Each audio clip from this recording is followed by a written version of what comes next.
Voilà, voilà. Vous le savez, nous sommes réunis aujourd'hui dans le cadre des 40 ans de l'ASTI. L'ASTI, pour ceux qui l'ignoreraient encore, c'est l'association de soutien aux travailleurs immigrés. C'est surtout une véritable institution ici au Luxembourg, une caisse de résonance pour tous les sujets liés à l'immigration et à l'intégration, et un interlocuteur de choix, j'oserais dire, pour les pouvoirs publics, quand c'est possible en tout cas. J'aimerais d'abord vous présenter le panel qui a accepté de participer ce midi à notre conférence débat pour parler spécifiquement d'intégration ici au Luxembourg, au centre la ministre de la Famille et de l'intégration, mais qui est aussi ministre à la Grande Région, et ce n'est pas innocent dans le contexte qui nous rassemble aujourd'hui, Corinne Cahen. Bonjour Corinne Cahen, merci d'être parmi nous. Notre interlocuteur principal sera Thomas Liebig, administrateur principal chargé de la migration et de l'intégration à l'OCDE. L'OCDE, rappelons-le, c'est l'Organisation de coopération et de développement économique, l'occasion sans doute de nous souvenir que l'émigration et partant l'intégration sont d'abord des phénomènes d'inspiration économique. Merci d'avoir rejoint Luxembourg, Monsieur Liebig. Je pense que c'est une des dernières prestations à l'extérieur de l'OCDE. Voilà, c'est super d'être parmi nous. Je vous demande aussi d'accueillir Frédéric Doquier du LISER. Merci Monsieur Doquier d'être là. Le LISER est un de nos partenaires aujourd'hui, comme l'est le Conseil économique et social, dont le président Jean-Jacques Romès est également parmi nous et apportera sa contribution précieuse à notre réflexion. C'est la Chambre de commerce du Luxembourg qui nous accueille ce midi. Je vais donc céder la parole pour quelques mots d'introduction et de mise en contexte à la responsable depuis peu des affaires économiques de la Chambre, Christelle Châtelain. Christelle, c'est à vous.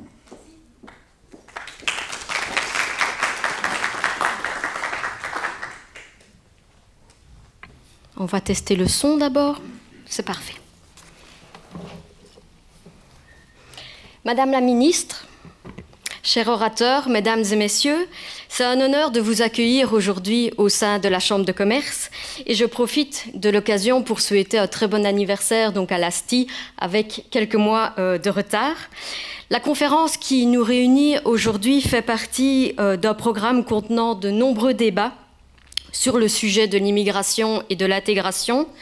La diversité des sujets qui seront évoqués est l'illustration de la richesse de cette thématique et de ses applications pour la société et l'économie luxembourgeoise.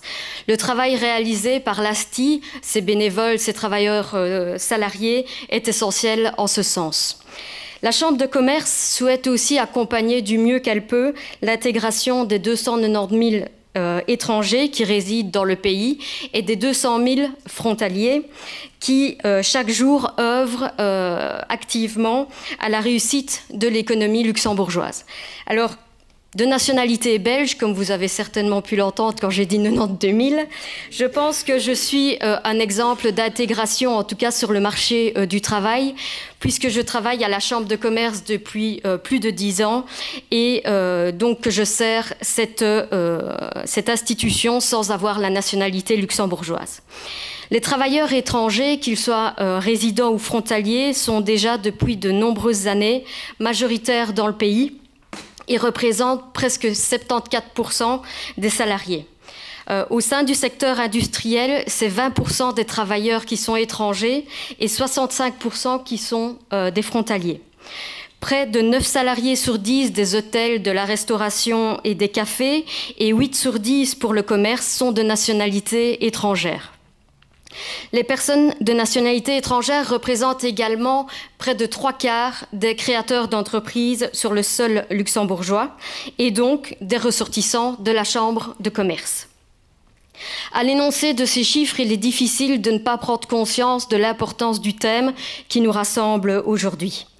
Alors, la loi du 16 décembre 2008 concernant l'accueil et l'intégration des étrangers, que vous connaissez sans doute encore mieux que moi, définit le terme intégration comme un processus en double sens, par lequel un étranger manifeste sa volonté de participer de manière durable à la vie de la société d'accueil qui, sur le plan économique, politique et culturel, prend à son égard toutes les dispositions afin d'encourager et de faciliter cette démarche. Ce n'est donc que par la compréhension, l'échange et le partage que peut se construire une communauté d'appartenance ici au Grand-Duché. L'une des grandes forces du pays est de faire cohabiter et travailler chaque jour un ensemble de milliers de personnes issues de pays et de cultures différentes, donnant au pays son caractère multiculturel et plurilingue. Nous devons à tout prix faire prospérer cet atout. La Chambre de commerce a osé, il y a quelques années, intégrer la représentativité politique des étrangers dans le débat public. Cette question est toujours autant d'actualité, les prérogatives du Conseil national des étrangers étant, selon nous, aujourd'hui encore insuffisants face à ce défi. Il nous faut innover pour trouver de nouvelles formes d'expression pour ceux qui représentent actuellement près de la moitié de la population. Concernant les frontaliers, nous félicitons d'ailleurs que le Conseil économique et social ait, dans son rapport sur le sujet, rappelé l'importance des chambres professionnelles, qui sont les seuls organes institutionnels au niveau du pays qui comprennent les frontaliers comme ressortissants et électeurs. Toujours dans le domaine économique, le Luxembourg doit continuer à développer un cadre attractif et précurseur en Europe pour les étrangers qui viennent de pays autres que ceux de l'Union européenne, via la carte bleue notamment. C'est ainsi que nous avions proposé en 2018 aux formateurs du gouvernement l'instauration d'une loi moderne sur l'immigration qui établit un des cadres les plus attractifs au monde. Pour conclure, si le mot intégration est d'importance, je préfère encore celui de cohésion ou de vivre ensemble. Un de ces deux termes pourrait d'ailleurs s'ajouter à la dénomination de votre ministère, Madame le ministre. En effet, le vivre ensemble est la cohabitation harmonieuse entre individus ou entre communautés. Cette harmonie entre luxembourgeois, co-citoyens européens, résidents en provenance des 4 coins du monde et frontaliers des 3 pays voisins, c'est un bien précieux qu'il nous faut conserver et faire grandir. Et je pense que le débat de ce jour va dans le même sens. Merci et bon débat et bonne conférence.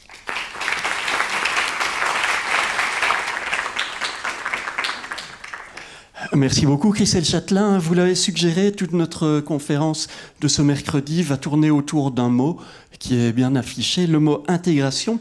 Les choses seraient simples si ce terme faisait l'objet d'une définition universelle, et ce n'est pourtant pas le cas, hélas. D'aucuns voient l'intégration comme une assimilation pure et simple des populations immigrantes, d'autres comme un modus vivendi entre individus d'origines différentes, de cultures différentes. C'est pour cela, on l'a évoqué, qu'à l'Asti, on préfère très nettement parler de vivre ensemble. Et après tout, c'est bien la finalité de ces politiques dont nous allons parler aujourd'hui.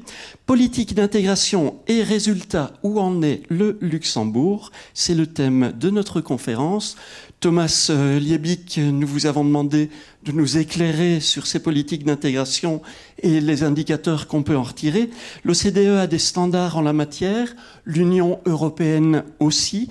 Où se situe le Luxembourg parmi les autres pays par rapport à ses voisins? Eh bien, c'est toute la substance de votre présentation. On vous écoute, vous avez une demi-heure.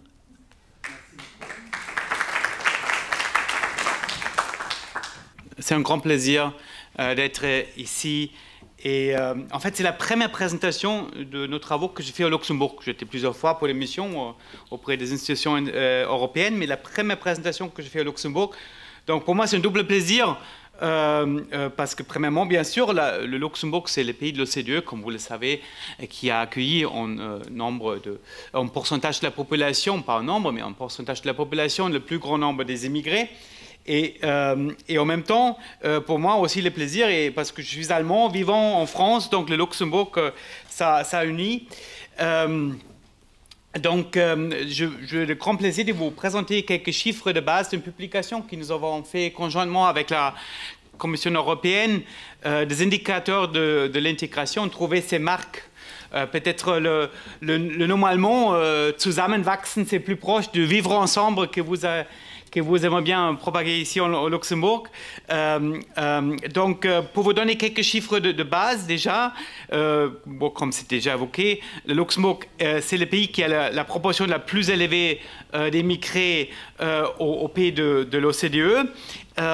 Et 80% de ces immigrés, ils proviennent des autres pays de l'Union européenne. Donc ça, c'est notre particularité, que seule l'Islande a une proportion un peu comparable, mais à des chiffres bien moindres.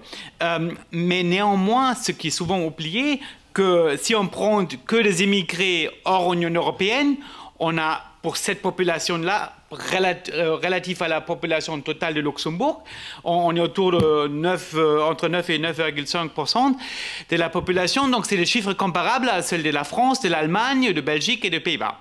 Donc, de pays voisins.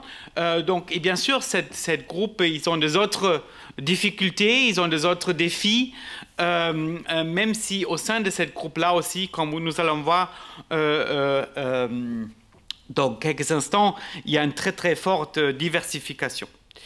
Donc pour mieux comparer les pays, nous avons classé les différents pays de l'OCDE, de l'Union européenne, en tant que pays de destination dans plusieurs groupes. Et donc, le Luxembourg, nous pensons que c'est plus comparable à plusieurs titres avec des pays comme la Suisse, peu surprenant peut-être, mais aussi le Royaume-Uni, les États-Unis. Donc, il se trouve dans le groupe de nos classements pour cette publication de pays qui ont quand même une immigration de longue date et en même temps, pas mal d'immigration récente aussi assez hautement qualifiée. Donc, en effet, le Luxembourg se trouve en 4e place des pays de l'OCDE parmi au niveau des qualifications des immigrés. Donc, environ la moitié des immigrés sont hautement qualifiés. Donc, seuls l'Israël, l'Irlande et le Royaume-Uni ont une proportion encore plus élevée des hautement qualifiés. Et en plus, vous voyez qu'il y a quand même un écart assez impressionnant entre le gens nés au Luxembourg et les immigrés. Et donc, il y a une forte surreprésentation des immigrés parmi ceux qui ont un diplôme de supérieur. Mais en même temps, nous voyons une surreprésentation encore plus forte parmi ceux qui sont très faiblement éduqués. Et là, c'est des gens qui n'ont pas passé, qui n'ont même pas un diplôme de secondaire. Donc, c'est une population qui a de très grandes difficultés pour de diverses raisons. Et là, nous voyons que la surreprésentation des immigrés est très marquée également au Luxembourg. Et par ailleurs, ça m'a surpris, moi personnellement, qu'à même titre que l'Allemagne. Et autre fait saillant qui est aussi assez remarquable, que cette surreprésentation se trouve sur deux populations, sur les immigrants de l'Union européenne, où il y a une forte proportion très peu qualifiée, et aussi parmi les migrants qui viennent hors de l'Union européenne. La bonne nouvelle est que la proportion de diplômés de supérieur, elle a fortement augmenté depuis 10 ans. Donc, c'est que le Royaume-Uni qui a eu une augmentation relative à la population immigrée aussi marquée que le Luxembourg. Donc, ça, c'est une bonne nouvelle. Autre bonne nouvelle, c'est que la plupart des immigrés, ils ont une bonne maîtrise d'au moins une de langue nationale. Bien sûr, au Luxembourg, il y a plus de choix qu'en Allemagne ou en France. Mais c'est quand même pas tant, même si vous pouvez quand même constater que la plupart de ces immigrés, ils parlent soit l'anglais, soit le français ou l'allemand, mais pas forcément le Letzeburgisch. Donc, pour l'intégration sociale, bien sûr, ça reste quand même un point d'interrogation. Quand nous regardons le taux d'emploi, premier constat est que les immigrés, dans leur ensemble, ont un taux d'emploi supérieur aux autochtones. Donc, ce n'est pas le cas dans la plupart des pays de l'Union européenne, ce n'est pas le cas dans la plupart des pays de l'OCDE, donc c'est une situation plutôt favorable. Et c'est surtout ceux nés dans l'Union européenne qui portent cette forte intégration au marché du travail, le taux d'emploi des immigrés qui vient hors de l'Union européenne, il est quand même légèrement en dessous de gens nés dans le pays au Luxembourg. Et en fait, ce qui est intéressant aussi, si on fait cette distinction, on voit aussi que le luxembourgeois, le taux d'emploi du luxembourgeois né en Luxembourg, il est assez faible en comparaison internationale. Si on regarde ça par genre, on voit aussi que les écarts hommes-femmes sont moins marqués que dans la plupart de pays. Et donc ça c'est aussi plutôt une bonne base pour les immigrés hein, par rapport à beaucoup d'autres pays. Vu la forte proportion des immigrés très qualifiés, la question se pose comment sont leurs compétences utilisées. C'est un grand souci dans beaucoup de pays parce que souvent on voit une sorte de déclassement. Donc les gens qui sont hautement qualifiés mais qui travaillent en dessous de leur qualification.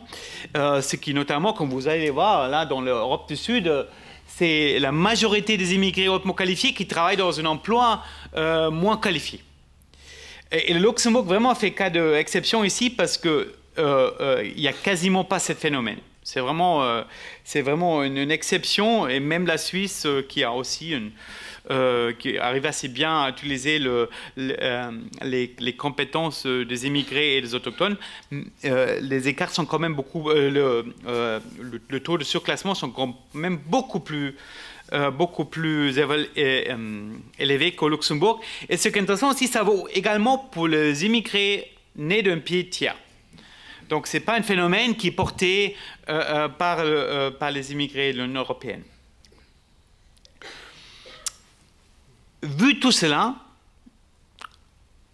on se surprend quand même que le taux de pauvreté relatif, hein, le relatif, il faut même être en grand en Luxembourg, je pense, quand même, il est très, très élevé, comme vous allez voir ici sur ce fichier-là, parmi les gens nés dans le pays, en Luxembourg, il y a très très peu de pauvreté relative, mais parmi les immigrés, notamment les immigrés nés d'un pays tiers, elle est quand même facteur 3-4 de ce qu'on voit parmi les gens nés au Luxembourg. Autre constat, c'est l'acquisition de la nationalité. Le Luxembourg, c'est un des pays où les immigrés, même qui sont installés depuis longtemps, même des immigrés des pays tiers, très rarement obtiennent la nationalité. On pourrait discuter de plus en détail après des obstacles. Il y a des obstacles législatifs, mais aussi parfois il n'y a pas besoin, ou ils ne sont pas forcément le besoin. Donc c'est une multiple facteurs qui jouent un rôle là-dedans, mais c'est quand même assez surprenant, et même en deçà de ce qu'on voit en Suisse, par exemple, et l'Autriche, des autres pays qui ont un accès à la nationalité très très difficile. Et dans le cas de la Suisse, plus difficile qu'au Luxembourg, à ma connaissance. Donc, bien sûr, au Luxembourg, peut-être le grand sujet d'intégration, ce n'est pas uniquement, ou peut-être même pas au premier lieu, les immigrés eux-mêmes, mais c'est les descendants d'immigrés. Et cette population, notamment parmi les jeunes, elle est très, très élevée.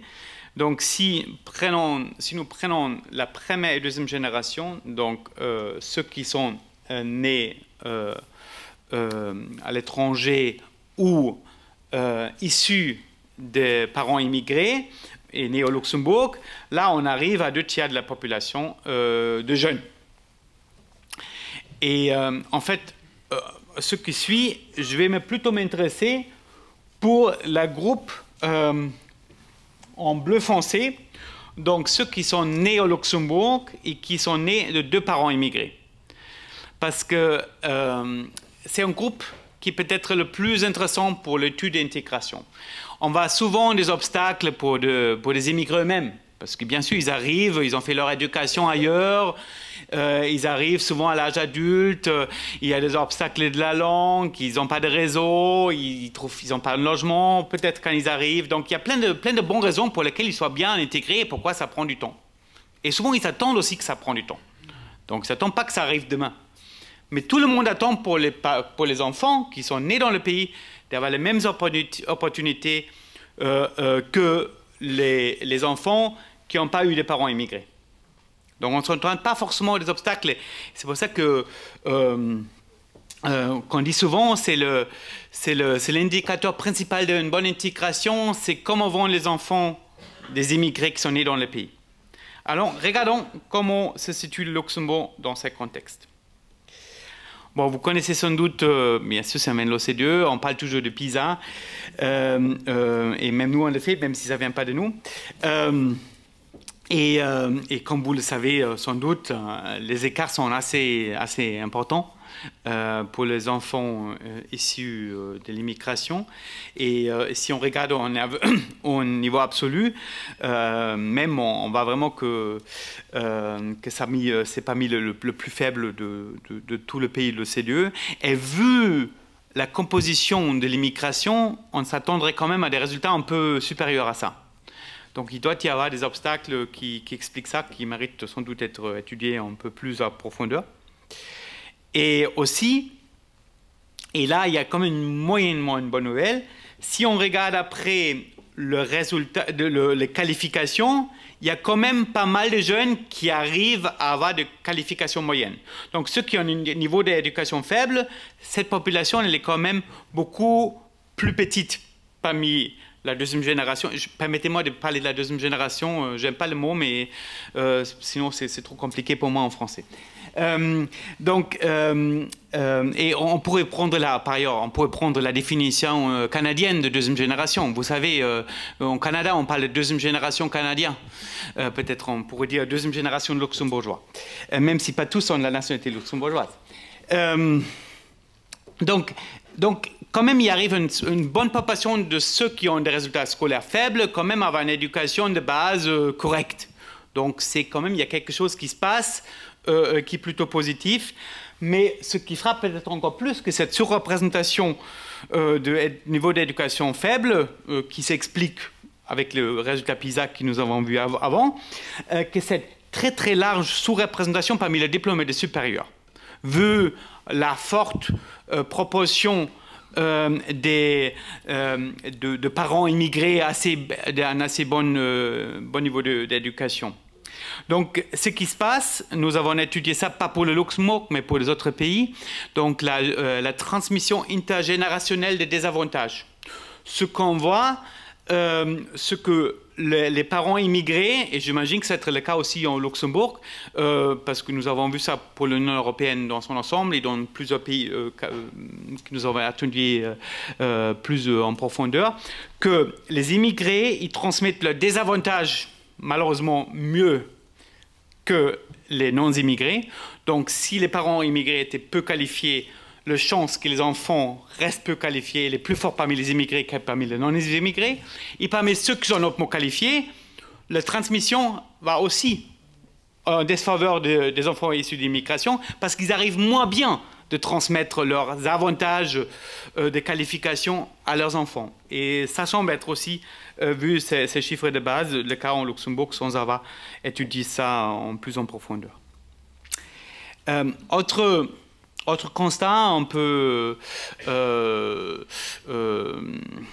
je ne veux pas dire inquiétant, mais qui quand même qui m'a frappé, qu'il y a très forte proportion des enfants issus de l'immigration qui sont parmi le groupe des NEET. Donc des jeunes qui sont ni en emploi, ni scolarisés, ni en formation. Donc on est légèrement en dessous de ce qu'on va même en France, et pas très loin de ce qu'on va en Grèce et en Espagne. Donc c'est quand même, ça c'est quand même une groupe qui est assez, voilà, qui est assez marginalisée ou qui en moins risque d'être marginalisée. Donc c'est une groupe de préoccupation. Dans beaucoup de pays, le secteur public peut être un moteur d'intégration, notamment pour la deuxième génération. C'est rarement un facteur d'intégration pour les immigrés eux-mêmes, parce que quand on arrive comme immigré adulte, on ne va pas, bon, sauf peut-être justement au Luxembourg, dans le secteur des institutions européennes et autres, mais normalement dans le secteur public proprement dit du pays, on ne va pas aller dans le secteur public, surtout pas dans l'administration, mais peut-être dans les activités annexes, mais surtout pas dans l'administration publique quand on arrive comme adulte. Mais bien sûr, pour la deuxième génération, on s'attend à une représentation qui soit plus à l'échelle de ce qu'on voit parmi les enfants ou les jeunes qui n'ont pas eu des parents immigrés. Mais on voit au Luxembourg, comme vous constatez ici, que c'est que la moitié de ce qu'on voit. Le taux de participation dans le secteur public, c'est que la moitié de ce qu'on voit parmi les jeunes qui n'ont pas de parents immigrés. Même si ça reste, le chiffre global reste quand même assez élevé, parce que comme vous le savez, le secteur public en Luxembourg il est très très important, et notamment pour cette groupe-là. Donc là, vous voyez peut-être pas super bien tous les détails, mais je voulais vous expliquer qu'est-ce que c'est cette graphique. Donc, dans notre site web, vous pouvez trouver tous ces indicateurs, bien de plus, où vous pouvez faire votre propre jeu par groupe. Donc, je fais des extraits.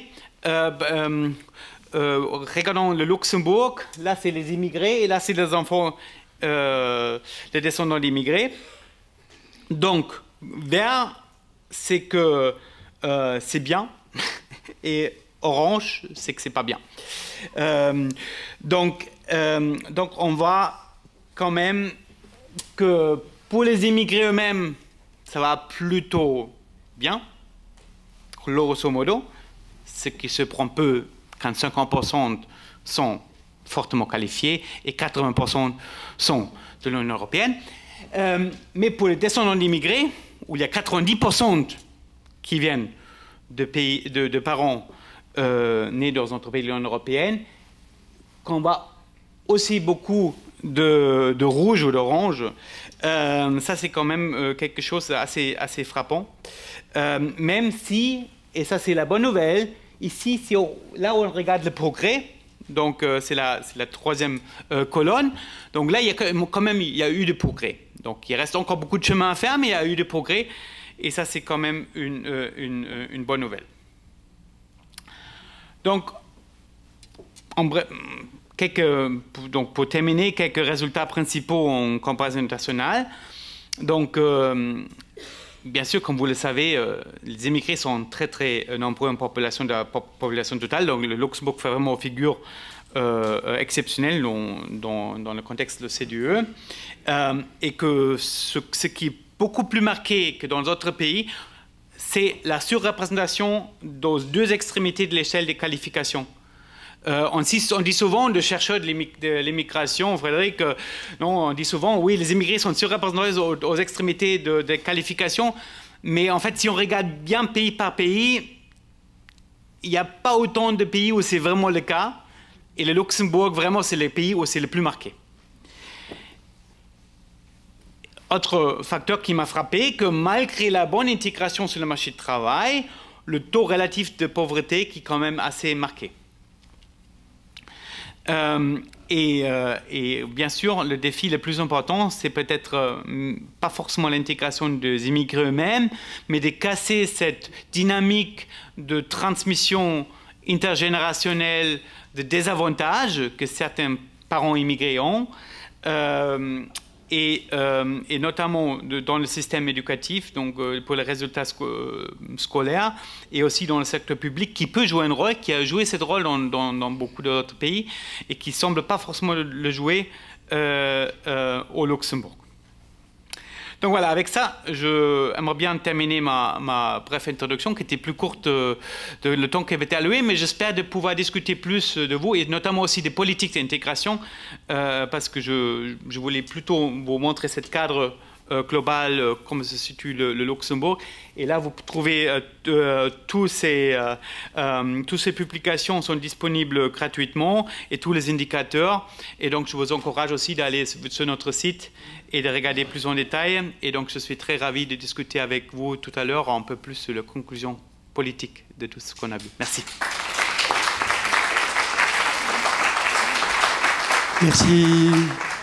Merci beaucoup, Thomas Liebig. Ça veut dire, votre exposé, en fait, qu'il reste une grande marge de manœuvre pour l'État, notamment pour appliquer des politiques d'intégration encore plus proactives, si je puis parler ainsi. Il reste toujours la marge. Hein, en fait, quand on parle d'études, notamment. Là, en ce moment, on fait c'est souvent, par exemple, je peux dire, le pays peut-être qui ont la politique d'intégration très, très avancée, c'est par exemple les pays scandinaves, et même eux, qui font déjà beaucoup de choses, ils regardent toujours comment ils peuvent améliorer. Il y a toujours quelque chose à améliorer. Même si beaucoup de choses vont déjà bien, et on a vu le progrès aussi qui a été fait dans plusieurs domaines. Et là, on est tout au début, c'est un tout premier grattage. Bien sûr, il y aura sans doute à regarder, comme je disais, l'éducation trilingue, donc aussi l'importance de Letzteburgisch, l'inclusion sociale, que nous n'avons pas forcément discuté. Bien sûr, l'accès à la nationalité reste un indicateur, mais ce n'est pas forcément le meilleur. Mais je crois qu'aussi, en même temps, on a une forte base au Luxembourg. Il y a beaucoup d'acteurs, il y a beaucoup d'initiatives qui ont été prises. Et on a vu aussi qu'il y a beaucoup d'immigrés qui parlent au moins une de 3 langues. Donc il y a quand même une bonne base sur laquelle on peut avancer. Merci beaucoup. On parlera de tout ça dans une deuxième partie. D'un point de vue pratique, je crois que je vais inviter nos invités à rester en place parce que, Frédéric Doquier, vous êtes l'homme aux 18 slides, hein, c'est bien ça? Vous avez vous êtes venu avec une présentation? Donc, exactement. À vous la parole. On va vous demander de compléter, vous êtes un peu le régional de l'étape, de compléter l'exposé de Thomas Liebig avec une vision plus locale des chiffres luxembourgeois peut-être. Vous venez d'ailleurs de terminer, je pense, un état des lieux de l'intégration au Luxembourg. On vous écoute et puis on rejoindra la table après. Ok, donc tout d'abord, je ne suis pas trop le local de l'État, puisque je suis belge, moi aussi. Donc vous allez avoir des 70, exemple d'intégration, oui. Il y aura des 70 et des 90 qui vont probablement sortir de mon exposé, mais je viens de migrer quand même au Luxembourg, donc je suis un nouveau résident luxembourgeois. Merci beaucoup à Laura et à le reste de l'ASTI, en fait, de m'avoir invité à participer à cette session. C'est une session très importante, très intéressante. Et donc moi, je dirige le programme Crossing Border du LISER, un programme qui s'intéresse énormément donc aux questions d'immigration, mais aussi de mouvements frontaliers. Et donc c'est clair que la thématique de l'intégration et des politiques d'intégration, ce sont 2 thématiques qui sont vraiment de première importance pour nous. Alors, je voulais me démarquer un peu de la présentation de Thomas. Donc, on a échangé quelques emails avec Thomas cette semaine. Et puis, j'ai découvert ces slides hier soir vers 22h. Donc, je vais essayer de faire quelque chose d'un peu différent. 22h, c'était après ma partie de tennis. Donc, j'étais un peu fatigué. Donc, je n'ai pas trop ajusté ma présentation. Mais en gros, donc, Thomas a évoqué principalement ces comparaisons internationales en termes d'indicateurs d'intégration. Et moi, je vais parler modestement des politiques d'intégration. Donc, je crois que nos exposés sont complémentaires. Modestement, parce que je suis au Luxembourg donc depuis 1 an et 1 mois exactement, résident depuis 6 mois, et donc je vais vous livrer ma perception de la position de la politique luxembourgeoise par rapport à celle d'autres pays. Donc mon exposé, il y aura 3 points. Je vais passer quelques secondes seulement à lier ma présentation avec celle de Thomas, et puis ensuite je parlerai des tendances, des grandes tendances globales en matière de politique d'intégration au niveau européen, en essayant de mettre la politique luxembourgeoise en perspective avec ces tendances, et puis ensuite terminer avec une conclusion sur un chantier qui est, on peut dire, soit en cours, soit vraiment à un stade embryonnaire, qui est celui de l'évaluation des politiques d'intégration. Est-ce que ce qu'on fait au Luxembourg fonctionne et aide vraiment à l'intégration des réfugiés, des migrants? Donc tout d'abord, le lien avec la présentation de Thomas est assez clair. Je crois qu'on a un peu les mêmes constats. Et dans le rapport qu'on a préparé au l'Isère avec Joël Machado, Bertrand Verheyden et d'autres, on arrive quasiment aux mêmes conclusions. C'est-à-dire que si on compare les immigrés au Luxembourg avec la population native, c'est ce qu'on doit faire quand on parle d'intégration. On ne va pas comparer les immigrés au Luxembourg avec les immigrés en Allemagne, en France ou en Belgique. Le contexte est différent. C'est la société d'accueil qui est finalement la référence. Donc si on compare les immigrés avec la population native au Luxembourg, on a en moyenne des résultats qui sont plutôt bons, qui sont soit au-dessus de la moyenne européenne ou bien très proches de la moyenne européenne. En termes de marché du travail, d'emploi, de participation, par exemple, les résultats sont plutôt bons.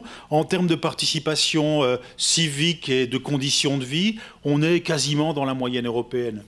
Mais comme Thomas l'a bien souligné, les caractéristiques de la population immigrée au Luxembourg sont quand même très particulières. On a 80% d'immigrés qui viennent sous le régime de la libre circulation, donc c'est de l'intra-européen avec des niveaux de qualification relativement élevés. Donc si on se concentre sur les non-européens, les ressortissants des pays tiers, là la situation est moins favorable. Le revenu médian par rapport à la moyenne luxembourgeoise est largement inférieur. Les taux de pauvreté relatifs, donc c'est la proportion d'individus qui sont en dessous, disons, de 50% du revenu médian de la nation, sont moins bons que dans beaucoup d'autres pays. L'accès à la santé pose problème, l'accès à la fonction publique, et tout ça a aussi des répercussions sur la deuxième génération que Thomas a bien illustré. Donc vous avez un graphique là sur la droite qui vous donne le taux de pauvreté relative des luxembourgeois, ce sont les triangles en noir, c'est la courbe du bas, des migrants intra-européens, c'est la courbe en bleu, et puis des ressortissants des pays tiers. Et donc, c'est vraiment impressionnant. La différence, c'est que le taux de pauvreté est 4 fois supérieur à celui des luxembourgeois quand on s'intéresse aux ressortissants des pays tiers. Ce qui peut s'expliquer par des facteurs comme le niveau d'éducation, par exemple, plus des difficultés vraiment à s'intégrer sur le marché. Et en termes de taux d'emploi, en fait, les taux d'emploi les plus élevés au Luxembourg sont ceux des migrants intra-européens. Et les taux d'emploi des migrants ressortissants des pays tiers sont très proches, légèrement en dessous de ceux des natifs. Donc on voit que dans un pays qui est un des plus riches du monde, le plus riche du monde selon certains critères, un pays qui est en plein boom économique, on a dans la société native aussi, mais dans l'immigration, on a des populations vulnérables, des populations à risque. Et donc les politiques d'intégration, c'est mon lien avec l'exposé de Thomas, les politiques d'intégration ont vraiment un rôle très important à jouer dans ce contexte. Alors ces politiques au niveau européen, aujourd'hui, elles sont cadrées par la Commission européenne, qui n'exerce pas de compétences contraignantes, mais qui a une compétence d'appui, d'encouragement à la gestion des politiques d'intégration. Et notamment, l'Europe fournit un cadre avec 11 principes de base communs que les États sont très incités finalement à respecter. Mais ces principes de base communs, ce sont des suggestions, donc une compétence d'appui. Et les pays européens gardent une très forte autonomie pour définir eux-mêmes leur politique d'intégration. Ils peuvent définir leurs priorités et leurs objectifs, et ils doivent aussi choisir la stratégie pour améliorer l'intégration. Et choisir une stratégie, ça implique que, pour des chercheurs, on peut mesurer l'efficacité de cette stratégie, et j'imagine que le gouvernement et le département d'intégration en particulier sont intéressés à mesurer exactement si les stratégies mises en place sont efficaces. Et c'est sur ces deux aspects que je voudrais m'étaler et m'étendre un peu dans cet exposé. Donc, quels sont les choix luxembourgeois, comment positionner le Luxembourg, et puis ensuite, comment aller de l'avant sur ce chantier qui est très embryonnaire aujourd'hui de l'évaluation. Donc, les tendances européennes. Je ne suis pas sociologue, je suis économiste, mais si on fait un peu de sociologie de l'immigration et de l'intégration, eh bien, on sait que l'intégration, quelque part, c'est un mélange entre de l'assimilation et une reconnaissance, une tolérance vis-à-vis des différences culturelles entre les pays. Alors l'assimilation, c'est quelque chose de très extrême. Si on vise l'assimilation, on vise qu'une minorité adopte progressivement les comportements, les caractéristiques, le mode de pensée de la majorité. Okay. Et donc ces différences culturelles qui peuvent exister entre la minorité, qui serait ici les immigrés, et la majorité, disparaissent progressivement dans le temps. Et les sociologues, ils opposent à l'autre extrême le concept d'assimilation avec le concept d'anomie, une absence complète de règles dans la société. Tout le monde se comporte comme il le veut. Donc ce n'est pas un concept propre aux différences immigrés et natifs, c'est un concept général de la société. Alors l'intégration, c'est quelque chose qui est entre les deux, donc un mélange entre un effort d'assimilation, mais aussi une accommodation, une reconnaissance du droit aux différences culturelles. Et ça implique donc un processus d'acceptation réciproque de la part des natifs et des migrants, de maintien d'une certaine forme de différence, d'une coexistence harmonieuse et un effort pour essayer de maximiser l'égalité des chances, ce qui ne veut pas dire l'égalité des résultats au bout du compte. Alors ce choix, il est évidemment contraint par notre cadre légal, notre cadre juridique. On ne fait pas ce qu'on veut. En termes d'assimilation, notre cadre légal et juridique dans tous les pays démocratiques respecte les droits de l'homme. Et donc les droits de l'homme, ça veut dire en gros que si vous n'entravez pas les libertés d'autrui, vous avez la liberté de culte, la liberté de conscience, la liberté de vous exprimer, de vous associer. Donc tout ça crée un maximum assimilationniste ou à l'inverse un minimum multiculturaliste que chaque société est censée accepter. Et d'un autre côté, vous avez aussi des règles de droit qui finalement se traduisent par un minimum assimilationniste. Si les Britanniques viennent s'installer au Luxembourg, ils n'ont pas le droit de conduire à gauche. Si un Tanzanien vient s'installer au Luxembourg, il n'a pas le droit d'avoir une famille polygame. Le travail des enfants est interdit. L'éducation est obligatoire. L'égalité homme-femme est bien intégrée dans notre système juridique. Donc on a des barrières, si vous voulez, des extrêmes qui sont finalement interdits par notre cadre légal et notre cadre juridique.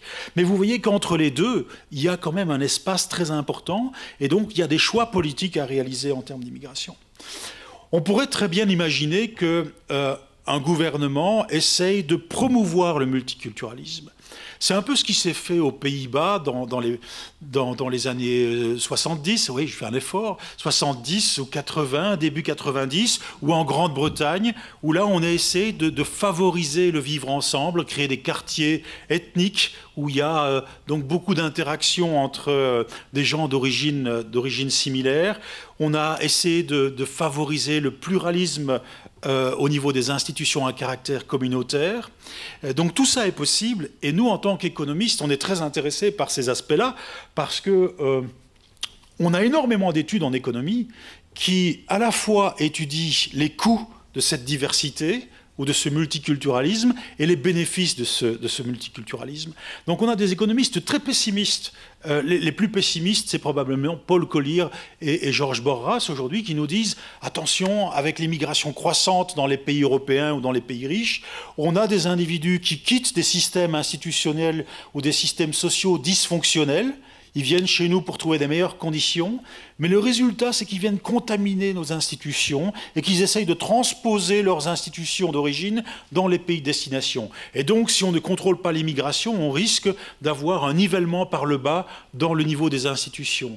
Il n'y a jamais eu de preuve empirique de ça. C'est juste des hypothèses qui sont avancées par des économistes relativement pessimistes et même très pessimistes. Par contre, on a de l'évidence empirique sur le fait qu'à l'intérieur des firmes, la diversité, le multiculturalisme peut créer des problèmes de communication, de coopération, de coordination, voire des conflits. Et on voit aussi, et ça c'est une littérature très ancienne, qu'avec cette diversité, on peut perdre en homogénéité et donc aussi en confiance, en altruisme, en solidarité. Putman est un chercheur en sciences politiques de Harvard très connu qui a travaillé sur les conflits raciaux aux États-Unis, plutôt black, white, hispanique, si vous voulez, et qui a montré que dans les communautés où il y avait plus de diversité, eh bien, il y avait moins de solidarité. Les gens étaient moins enclins à voter pour un système redistributif généreux. Alors, il dit très clairement, tout ça est très lié à l'historique de ces différences raciales, et notamment si on remonte à l'esclavage ou l'esclavagisme, eh bien, tout ça a encore des effets aujourd'hui sur les relations entre les communautés. Et il dit surtout, il ne faut pas transposer ces résultats à la migration et aux différences qu'il y a aujourd'hui entre des personnes qui proviennent de pays d'origine différents. Mais quand même, on a quelques études qui nous disent, dans les régions, dans les pays où il y a plus de diversité culturelle, on voit que les attitudes des natifs par rapport à la solidarité, ce qu'ils considèrent comme un niveau optimal de solidarité, baisse et réduit, sans pour autant qu'on ne voit cet effet-là se traduire dans les politiques publiques. Et à côté de ça, vous avez une littérature beaucoup plus optimiste qui dit oui, ok, mais la diversité, ça amène aussi des biens différents. Pensez aux biens artistiques, hein, ou bien pensez au restaurant, par exemple. On a une diversité de biens que nous aimons. On a une complémentarité sur le marché du travail entre des skills qui sont amenés d'un peu partout. Donc, en termes de résolution de problèmes, il y a des complémentarités qui se traduisent par une productivité plus élevée et de l'innovation plus importante. Et donc là, on a beaucoup d'évidence. Dans le temps, en développement comparatif, quand on veut expliquer pourquoi, avant la révolution industrielle, certains pays se sont développés, ont bien préparé leur révolution industrielle et d'autres pas, la diversité génétique a été très importante. Diversité génétique, c'est pas un concept racial, c'est la diversité entre mes gènes et vos gènes, c'est un concept sociétal. Ça, c'est les thèses d'Odette Gallor. En sport, en hockey ou en football, la diversité semble être quelque chose de très bon et accroît les performances. Et en économie, alors j'ai travaillé plus sur cette question, on a aussi cet effet positif de la diversité sur la productivité. Peut-être pas à l'intérieur des firmes, mais il y a plus de firmes complémentaires et diverses qui font qu'on a plus de gains et plus de productivité. Donc, on pourrait essayer de promouvoir ce multiculturalisme. Mais la tendance des 20 dernières années n'est quand même pas ça. La tendance des 20 dernières années, en termes de politique d'intégration, c'est plutôt une tendance assimilationniste, hein.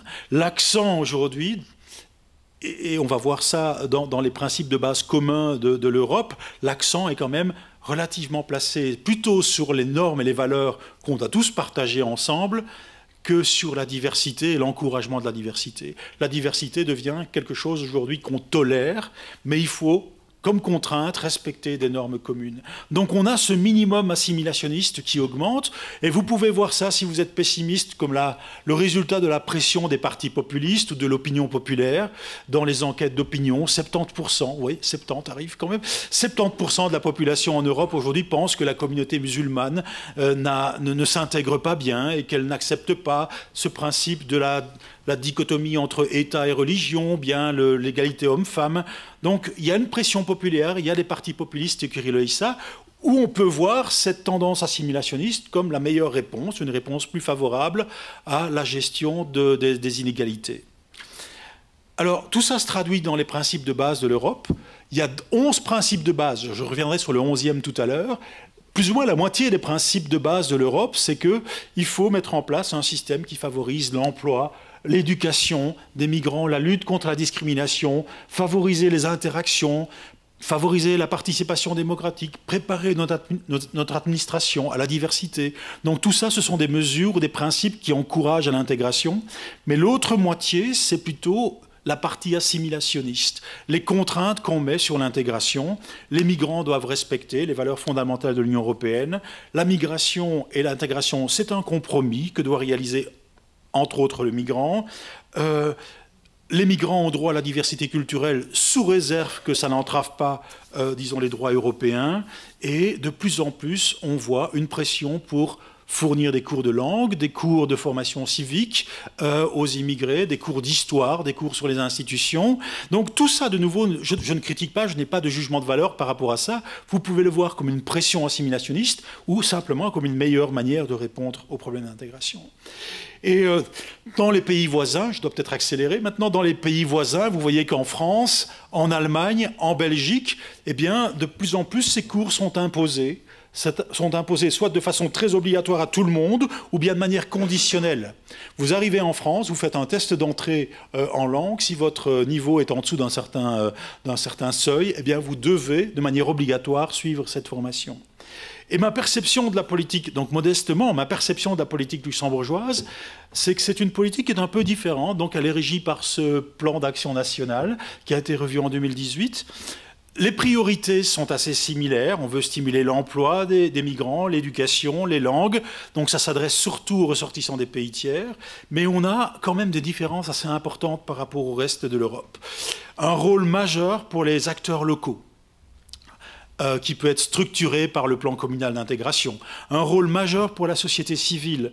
On voit dans la priorité du PAN que l'intégration, c'est l'affaire de tous. Donc il y a aussi un effort à faire de la part des natifs. Donc les natifs sont bien mentionnés. Il y a un devoir réciproque aussi des natifs d'assimiler. Et le CAI, donc les cours qui sont proposés, sont des cours volontaires et pas des cours obligatoires. Donc en ce sens, la politique, je la trouve moins assimilationniste que dans d'autres pays, et c'est et plus décentralisée aussi que dans d'autres pays. Et ça, c'est deux caractéristiques assez intéressantes. Et j'en arrive à la dernière partie, et je serai plus court là-dessus. Est-ce que tout ça, ça marche? Le thème du suivi, du monitoring des politiques d'intégration et de l'évaluation, c'est vraiment un thème en vogue aujourd'hui. Nous sommes dans l'ère des evidence-based policies. Quand un gouvernement veut mener une réforme, c'est toujours bien d'avoir l'aval des scientifiques et de montrer que ces réformes vont avoir des effets positifs. Et d'ailleurs, l'Europe, dans son 11e principe de base commun, recommande aux États de réaliser ce suivi des objectifs, ce suivi des mesures et des analyses d'intégration. C'est quelque chose qui n'est pas évident à faire et qui n'a pas encore été fait, à mon sens, au Luxembourg. C'est très difficile à faire parce que en médecine, si vous voulez tester un nouveau médicament, qu'est-ce que vous faites? Vous avez un groupe de population, disons, vous tous devant moi, je vais séparer la population de manière aléatoire, de manière à ce que les deux groupes soient très comparables ex ante. Je vais soumettre un groupe à une expérimentation, médication, et l'autre groupe, je ne le soumets pas à l'expérimentation. Donc j'ai un groupe de contrôle et un groupe traité. Et ensuite, je compare le groupe traité et le groupe de contrôle, et ça permet de voir si la politique a eu un effet intéressant. Dans la pratique, c'est difficile à réaliser, parce que dans certains cas, la participation est obligatoire. Donc il n'y a pas de groupe de contrôle. Dans d'autres cas, comme au Luxembourg, c'est volontaire. Si c'est volontaire, ça veut dire que les plus motivés vont probablement s'inscrire. Et si les plus motivés s'inscrivent, ils vont mieux performer. Mais est-ce qu'ils performent mieux parce que la politique a été efficace ou parce qu'ils étaient plus motivés au départ? Donc là, on a quelque chose de difficile à évaluer. Et dans les systèmes où la participation est conditionnelle, vous avez 9,5 sur 10, le cours est obligatoire, vous avez 10,5 sur 10, le cours n'est pas obligatoire, eh bien c'est intéressant à ce moment-là d'exploiter ça et de voir si ceux qui avaient 9,5 et 10,5, donc qui étaient très proches au départ, ont ex post, après la formation, un écart plus important en termes de performance. Mais le Luxembourg n'est pas dans une formation ou dans un programme conditionnel, il est dans un concept volontaire, sur une base volontaire, et c'est difficile à évaluer. L'autre difficulté étant la multiplicité d'acteurs. Donc on est devant un problème très compliqué pour le ministère de Mme Kahn et pour le département de l'intégration de Jacques Brozus en particulier. Alors on pourrait se dire on va se reposer sur ce qui existe à l'extérieur.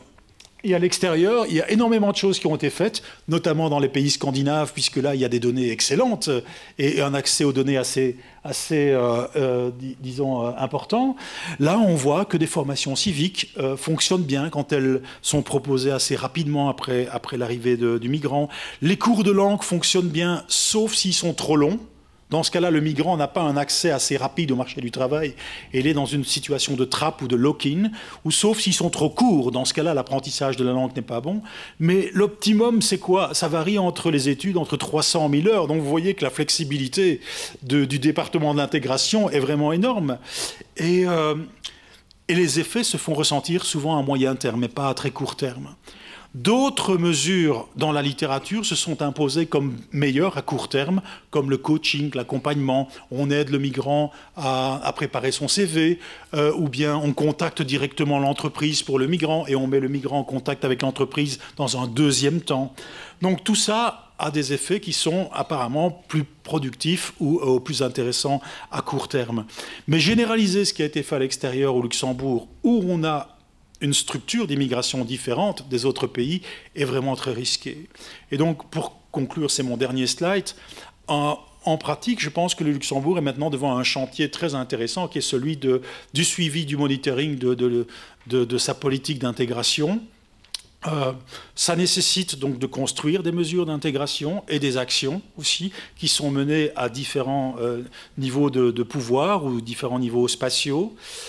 Jacques m'a suggéré un site très intéressant qui est dans un site internet sur des indicateurs d'intégration multidimensionnels, hein, avec des questions économiques, mais aussi des questions relationnelles. Combien de fois parlez-vous avec les natifs pendant une semaine ou pendant un mois? Et donc j'ai réalisé ce test. Vous pouvez le trouver si vous tapez Immigration Policy Lab, Integration Index. Et donc vous avez des questions qui sont posées, 12 ou 24 selon que vous allez sur la formule longue ou courte. Et moi, je suis intégré à 71%, 71% au Luxembourg. Donc, j'étais très content de voir ça, alors que je ne parle pas le luxembourgeois.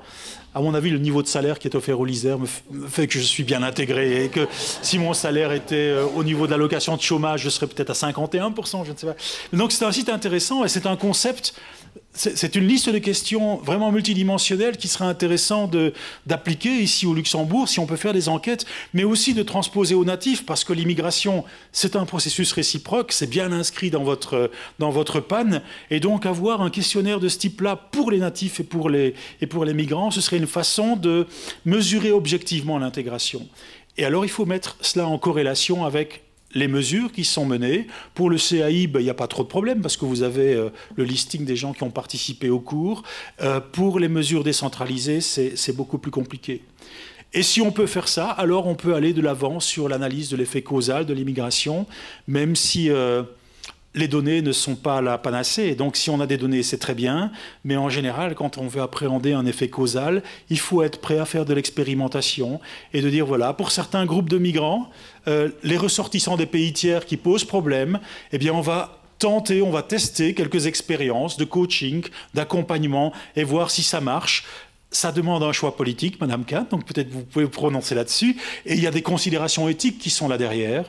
Mais sachez que donc au Luxembourg, l'intégration, c'est l'affaire de tous. Et j'imagine que tous les chercheurs, mais aussi toutes les associations, eh bien, nous sommes prêts à vous accompagner dans ce domaine-là et de vous aider à évaluer votre politique. Merci, Merci beaucoup, Frédéric Lequier.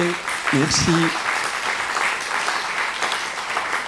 Je signale à ceux qui n'ont pas la mémoire visuelle que toutes les présentations se retrouveront sur le site de l'ASTI où vous pourrez les reparcourir pendant des heures et les détailler à votre aise. Puisque Thomas, ça fait un peu de publicité, on fait aussi une publicité ici pour un workshop ASTI LISER qu'on organisera après la conférence débat du 29 avril sur l'évaluation des politiques d'intégration. C'est plutôt de bon ton. Financé par le département d'intégration ou cofinancé par le département d'intégration et d'autres. Et la question piège, alors ici au Luxembourg, on est plus assimilationniste qu'il y a 10 ans ou moins? Bon, écoutez, là, je suis complètement incapable de vous répondre. Vous êtes moins assimilationniste que la Belgique, ça je peux vous le dire. Je ne connais pas la situation il y a 10 ans, donc voilà, j'ai encore besoin de mûrir un peu au Luxembourg. On pourra peut-être en parler tout à l'heure lors des questions-réponses du public. Je crois que tout le monde peut rester en place. Je vais appeler maintenant notre intervenant suivant, c'est Jean-Jacques Romès. Jean-Jacques Romès, venez à nous. Je ne pense pas que vous avez des slides, donc vous pouvez vous installer au pupitre ou vous préférez à table. Vous êtes président du Conseil économique et social. La vocation de ce CES, c'est d'être un organe consultatif permanent en matière d'orientation économique et sociale du Grand-Duché.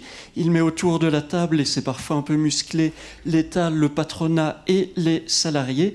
Il a rendu un avis particulièrement intéressant sur la politique d'intégration au Luxembourg. C'était en 2014, mais vous en êtes en quelque sorte l'héritier.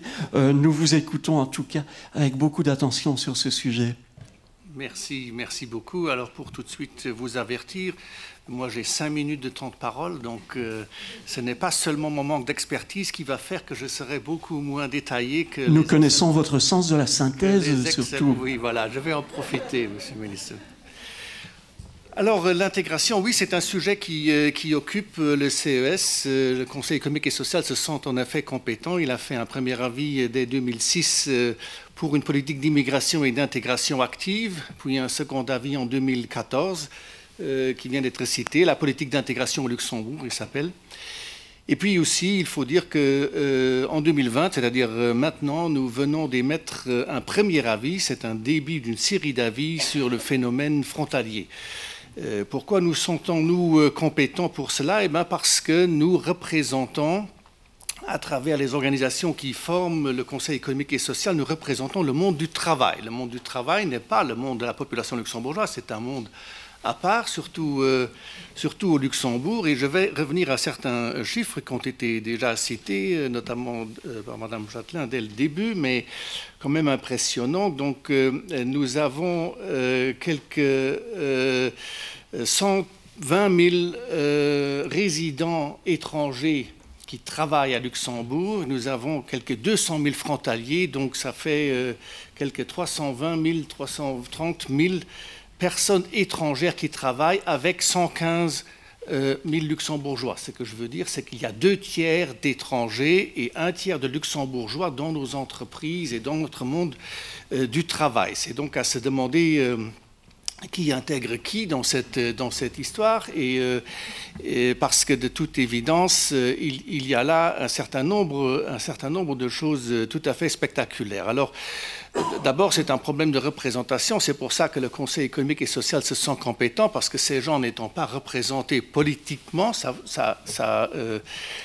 pose un certain problème, et il n'y a que les chambres professionnelles qui ensemble directement ont un rôle essentiel dans le Conseil économique et social qui représente ces gens-là, et c'est pour ça que nous devons nous sentir compétents pour en parler et pour leur donner aussi une voix, sachant en plus que les luxembourgeois ont une tendance à remplir la fonction publique, donc vous avez quelquefois, dans certaines branches, vous avez jusqu'à 12% de luxembourgeois et donc 88% d'étrangers. Donc c'est vous dire que donc les rapports d'intégration sont un peu renversés. Et là, j'en viens à un message essentiel qui a déjà été émis, mais que le Conseil économique et social a émis dès 2014, c'est de dire que l'intégration, c'est à double sens. Donc on ne peut pas dire que l'un intègre l'autre, c'est un processus où les uns et les autres doivent se rapprocher. Et évidemment, ce n'est pas toujours facile non plus, il faut le dire, pour les luxembourgeois, donc qui sont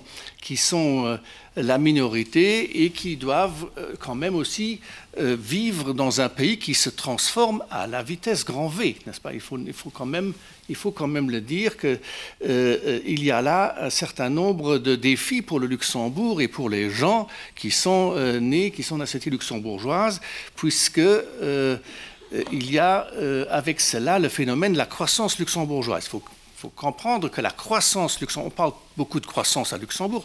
Qu'est-ce qui croît lorsqu'on parle de croissance luxembourgeoise? Ce qui croît réellement, c'est le nombre de gens qui vivent à Luxembourg. C'est ça qui croît. C'est ça d'ailleurs qui fait croître notre PIB. C'est la main-d'œuvre qui croît, et c'est cela qui fait croître notre produit intérieur brut.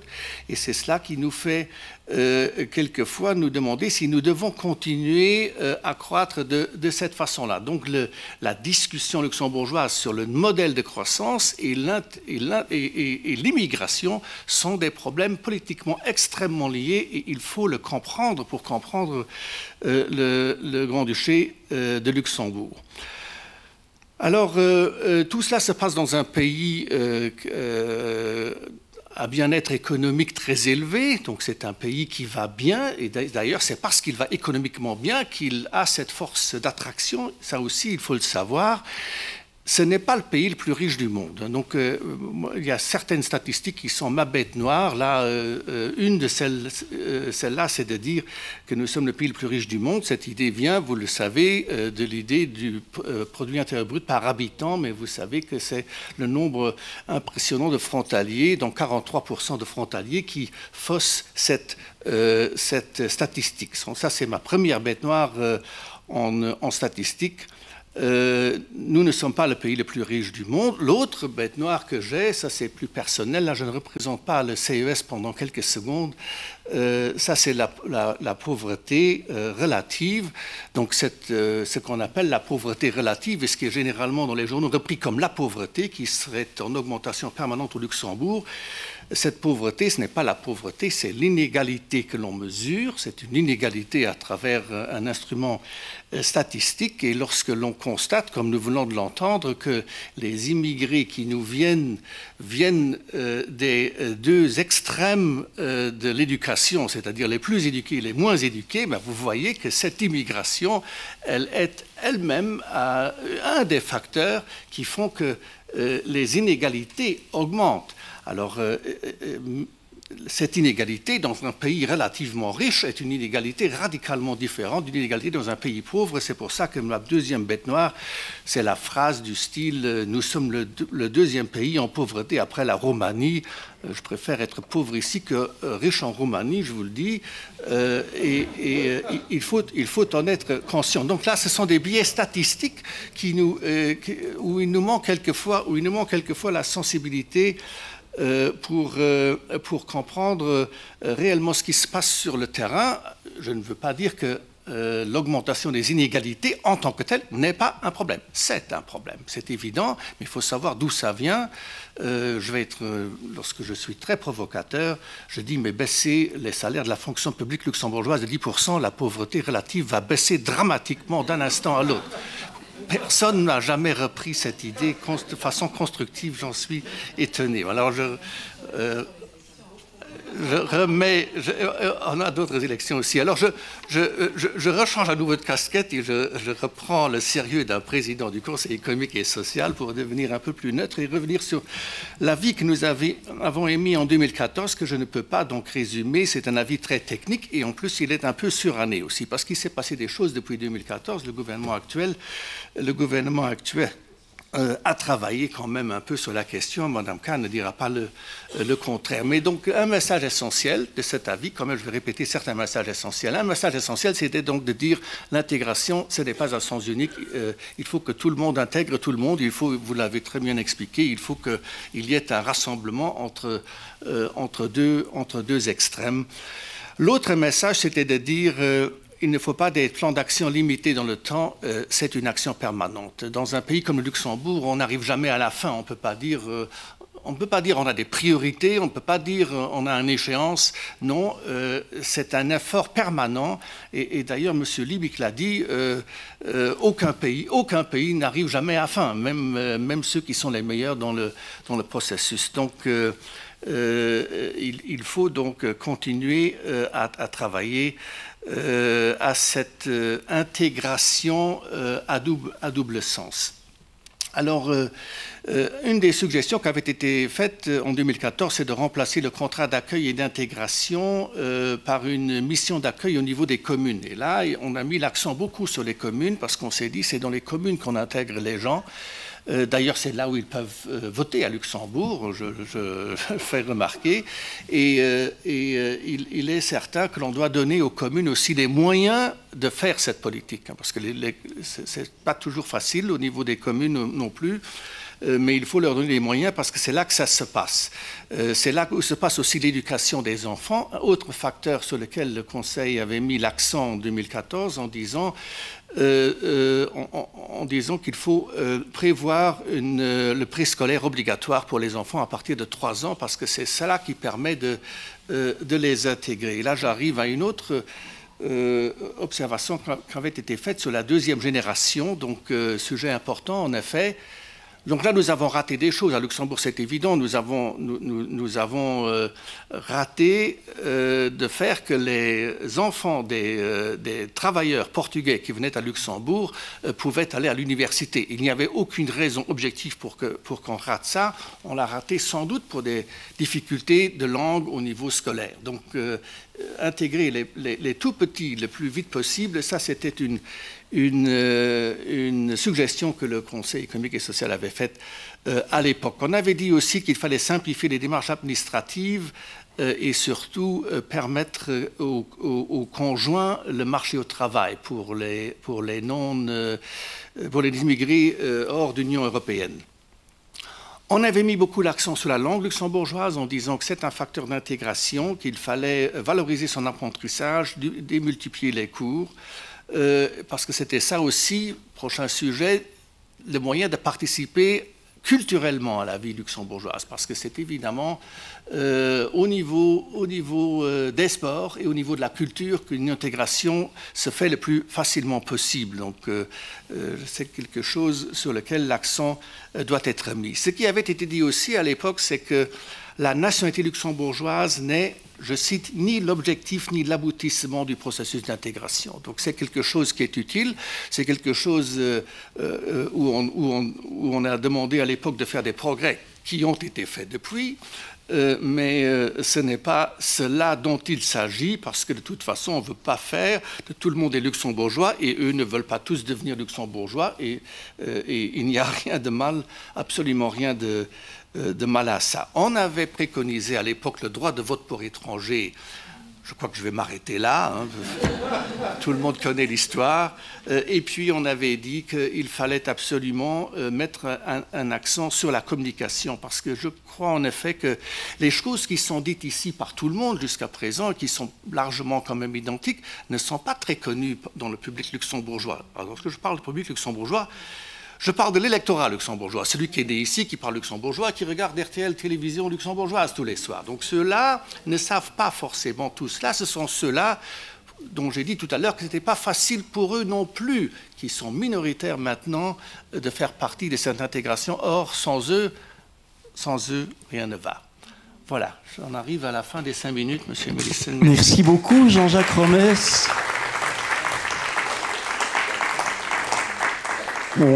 On s'enrichit toujours à vous écouter, c'est bon pour le PIB. Je vais inviter nos invités à reprendre place autour de la table. Petit sondage express, qui parmi vous dans cette salle est un électeur luxembourgeois, à savoir qui vote aux élections législatives? Est-ce que vous pouvez lever la main?